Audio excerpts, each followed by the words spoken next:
Hello friends, कैसे हैं आप लोग। आशा करते हैं बहुत अच्छे होंगे।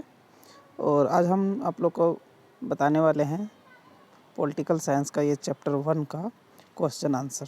ठीक है, जो चैप्टर 1 है शीत युद्ध का दौर। जैसा कि आप लोग देख पा रहे होंगे, शीत युद्ध का दौर।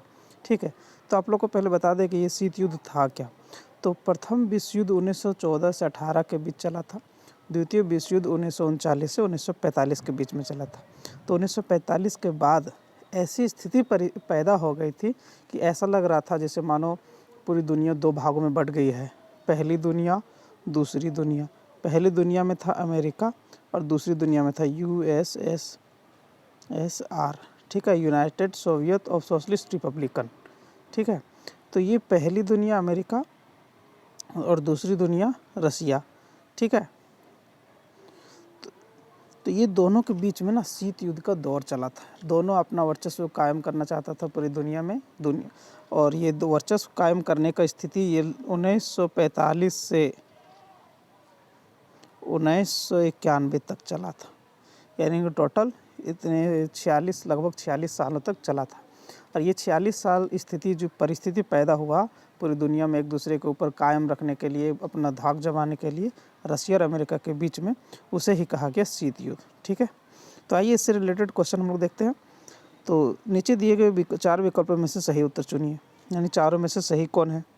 तो शीत युद्ध के बारे में निम्नलिखित कौन सा कथन गलत है। ठीक है, यह अमेरिका सोवियत संघ और उनसे संबंधित सहयोगियों के बीच एक प्रतियोगिता थी।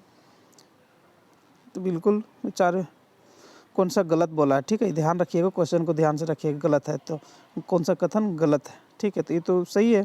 तो यानी कि सही ये इस आंसर में नहीं है, आपको ये करेक्ट लाइन है। यह महाशक्तियों के बीच एक वैचारिक युद्ध था, ये भी सही है। इससे हथियारों की होड़ मच गई, ये भी सही है। अमेरिका और सोवियत संघ प्रत्यक्ष युद्धों में लगे हुए थे, ये गलत था। ठीक है, तो यानी कि आपका करेक्ट आंसर यही होगा।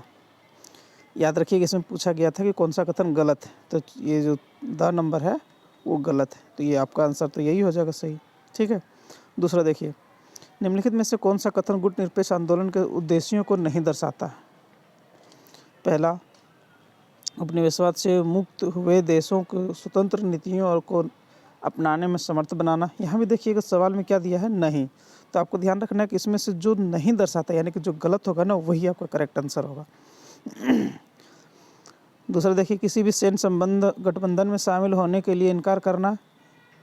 ये आपको पूरा पहले पढ़ लेते हैं हम लोग, उसके बाद देखते हैं। ये तो वैसे आपका ये गलत हो जाएगा। वैश्विक मुद्दों पर तटस्थता की नीति का पालन करना सही हो जाएगा। वैश्विक संविषमताओं से ध्यान केंद्रित करना, ये भी सही हो जाएगा। तो आपका जो करेक्ट आंसर होगा वो आपका किसी भी सैन्य गठबंधन में शामिल होने के लिए इनकार करना। यानी कि आप किसी भी गठबंधन में तो शामिल होने के लिए, ऐसा तो नहीं कहा तक गया था गुटनिरपेक्ष में। वो तो उस वक्त दो दुनिया जो बांटा था उसमें से नहीं शामिल होने के लिए कहा गया था कि गुटनिरपेक्ष, जिसमें से नेहरू ने स्टार्ट कराया था 1960 से 61 के बीच में चला था गुटनिरपेक्ष आंदोलन। ठीक है, नेक्स्ट देखिए, सॉरी नीचे महाशक्तियों द्वारा बनाए गए सैन्य संगठनों की विशेषता बताने वाले कुछ कथन दिए गए हैं। ठीक है, प्रत्येक कथन के सामने सही या गलत का चिन्ह लगाएं। गठबंधन के सदस्य देशों की अपनी भू क्षेत्र में महाशक्तियों के सैन्य अड्डे के लिए स्थान देना जरूरी था, बिल्कुल सही था। गठबंधन किस लिए किया जाएगा, ताकि हम तो फायदा लें अपना। और गठबंधन करने के बाद अगर वो अपना सैन्य अड्डा मुझे नहीं देगा तो फिर गठबंधन बड़े देश छोटे देशों से करेगा ही क्यों। दूसरा, सदस्य देशों की विचारधारा और रणनीति दोनों स्तरों पर महाशक्ति का समर्थन करना था। अब बिल्कुल सही है। जब कोई राष्ट्र किसी एक देश सदस्य देश पर आक्रमण करता था तो इसे सभी सदस्य देशों पर आक्रमण समझा जाता था, ये भी सही है। इसका सबसे जीता जागता उदाहरण तो आपका नाटो है, नॉर्थ अटलांटिक ट्रीटी ऑर्गेनाइजेशन। इसके बारे में नेक्स्ट चर्चा करेंगे। महाशक्तियाँ सभी सदस्य देशों को अपने परमाणु हथियार विकसित करने में मदद करती थी। कोई भी महाशक्ति परमाणु बम बनाने के लिए किसी को सपोर्ट नहीं करता था। ठीक है, वो तो चाहता था कि ये हमेशा हमसे कमज़ोर ही बना रहे, इसलिए कभी भी वो सपोर्ट नहीं करते थे। तो ये गलत हो गया। अब नीचे कुछ देशों की एक सूची दी गई है, प्रत्येक के सामने लिखें कि वह शीत युद्ध के दौरान किस गुट से जुड़ा था। ठीक है, पोलैंड किस गुट से जुड़ा था, तो साम्यवादी गुट। फ्रांस पूंजीवादी गुट निरपेक्ष साम्यवादी ठीक है। अब श्रीलंका गुट निरपेक्ष, यानी कि भी भारत की तरह गुट निरपेक्ष में शामिल हो गया था, ठीक है। इसको थोड़ा ध्यान रखिएगा आप लोग, ये आप लोग यहाँ जो अमेरिका और ये रूस यूएसएसआर नहीं कर दीजिएगा। इसको ध्यान रखना है कि कौन सा गुट था, पूंजीवादी गुट, गुट निरपेक्ष या साम्यवादी, 3 प्रकार का गुट था। इसमें से आपको चूज करना है, यानी ऐसा नहीं कर दीजिएगा कि भारत, रसिया, अमेरिका, ऐसा नहीं कर दीजिएगा। नेक्स्ट देखिए, शीत युद्ध ने हथियारों की दौड़ के साथ साथ हथियारों पर नियंत्रण भी पैदा किया। इन दोनों घटनाक्रमों के क्या कारण थे? देखिए, अब शीत युद्ध की शुरुआत दूसरे विश्व युद्ध के अंत के साथ होती है। अमेरिका, सोवियत संघ, ब्रिटेन और फ्रांस की अगुवाई में मित्र देशों की सेना ने जर्मनी, इटली और जापान के नेतृत्व वाली धुरी शक्तियों को हराकर दूसरे विश्व युद्ध को समाप्त कर दिया, ठीक है। दूसरे विश्व युद्ध के बाद 2 महाशक्तियां अमेरिका और सोवियत संघ का उदय हुआ, जो प्रत्यक्ष युद्ध नहीं था लेकिन एक शीत युद्ध था, जिसमें दोनों राष्ट्रों के बीच हथियारों की दौड़ शामिल थी। इन दोनों 2 शक्तियों का समर्थन करके कई राष्ट्र इस प्रतिद्वंदिता में शामिल हो गए। इन हथियारों की दौड़ के साथ साथ हथियारों पर नियंत्रण के पीछे प्रमुख कारण एक महाशक्ति बनने और दुनिया भर में आधिपत्य स्थापित करने की इच्छा थी। दूसरे विश्व युद्ध के बाद किसी भी विश्व राजनीति में 2 शक्तियों का उदय होता है, जो मूल रूप से हथियारों पर नियंत्रण, हथियारों का दौड़ पर आधारित थी, जो द्वितीय विश्व युद्ध के बाद मुख्य मकसद था, ठीक है। तो ये इस घटनाक्रम के कारण क्या था, हथियारों के दौड़ के साथ साथ हथियारों पर नियंत्रण भी पैदा हुआ। क्वेश्चन नंबर 6, महाशक्तियों के पास छोटे देशों के साथ सैन्य गठबंधन क्यों थे? कारण बताना आपको, ठीक है। छोटे देशों के साथ गठबंधन क्यों करता था? बड़े देश, जो बड़े बड़े देश होते थे, जैसे उस वक्त तो 2 दुनिया बट गई थी, अमेरिका पहली दुनिया, दूसरी दुनिया यूएसएसआर। तो ऐसे ये सब क्यों चाहता था कि छोटा देश हमारे साथ गठबंधन करके हमारे साथ रहे? देखिए, अमेरिका और सोवियत संघ जैसे महाशक्तियों ने छोटे देशों के साथ गठबंधन स्थापित किए हैं, ठीक है, ताकि वे अपने संसाधनों के लिए इन राष्ट्रों का उपयोग कर सके और इन संसाधनों का उपयोग कर सके। ये छोटे राष्ट्र इन महाशक्तियों सैन्य और आर्थिक सहायता प्रदान करते हैं। इन राष्ट्रों की शक्ति को केवल विशाल सैन्य हथियारों और हथियारों को के नियंत्रण से दिखाया जा सकता है। इसलिए विशाल हथियारों का उत्पादन करके वे अन्य देशों पर अपनी शक्ति और आधिपत्य दिखा सकते हैं। ये छोटे राष्ट्र भी वैचारिक रूप से महाशक्तियों का समर्थन करते हैं। इन छोटे देशों के महाशक्तियों को जितना अधिक समर्थन मिलता है उतना ही उन्हें मुनाफा मिलता है। छोटे राष्ट्र को फायदा होता था, ताकि बड़े राष्ट्रों से फिर युद्ध करने से डरते थे ना, क्योंकि उसके ऊपर तो उसका गठबंधन का ताकत रहता था। इसलिए छोटे राष्ट्र भी चाहते थे किसी न किसी गुट में शामिल रहें। कभी कभी यह कहा जाता है कि शीत युद्ध सत्ता के लिए एक सरल संघर्ष था और इसका विचारधारा से कोई लेना देना नहीं था। क्या आप इस बात से सहमत हैं? देखिए, शीत युद्ध स्पष्ट रूप से सत्ता के लिए संघर्ष था, लेकिन यह भी वैचारिक रूप से आधारित था। जितने छोटे गठबंधन इन महाशक्तियों में शामिल हुए, उससे पता चलता है कि वे इन महाशक्तियों का समर्थन न केवल सत्ता के लिए बल्कि उनका विचारधारा के लिए भी करते हैं। सैन्य गठबंधन के लिए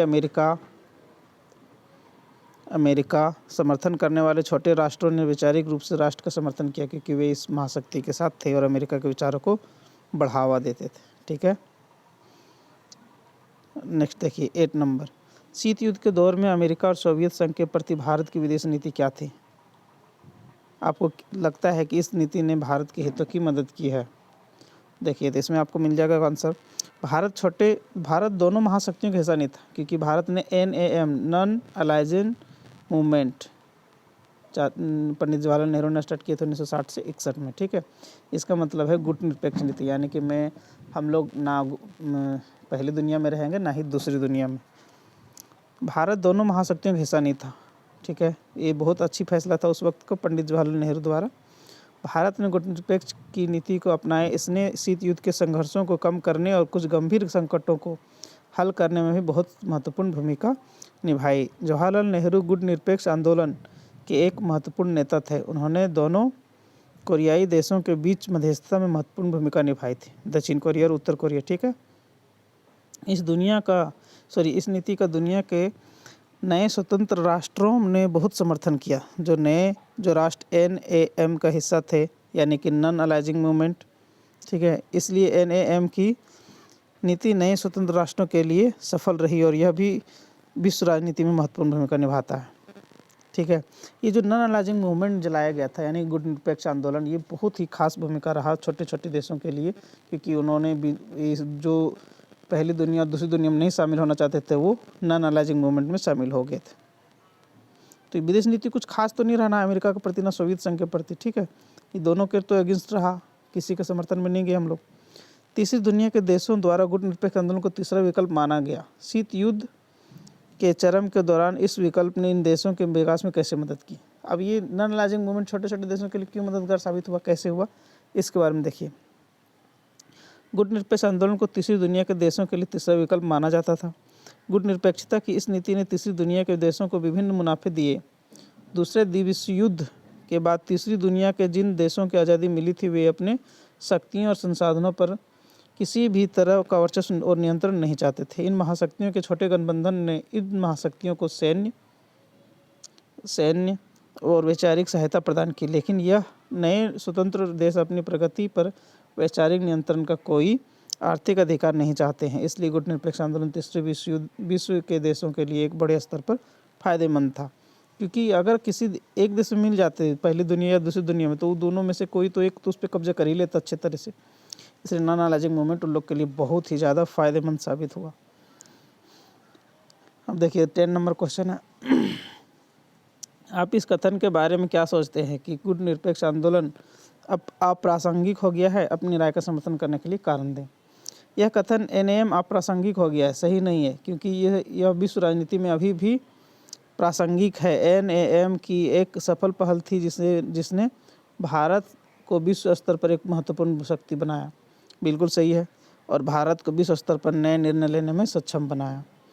ये NAM का ही जो उस वक्त चलाया गया था जो आंदोलन NAM नॉन अलाइजिंग मूवमेंट, ये बहुत बड़ा फायदेमंद साबित हुआ भारत के लिए, क्योंकि नई दुनिया पूरी दुनिया में भारत की एक अलग पहचान बना। उस समय चल रहे अंतर्राष्ट्रीय संघर्ष को सुलझाने के लिए गुट निरपेक्ष आंदोलन बनाया गया था। इन महाशक्तियों को शांति प्रदान करने के लिए बनाया गया था।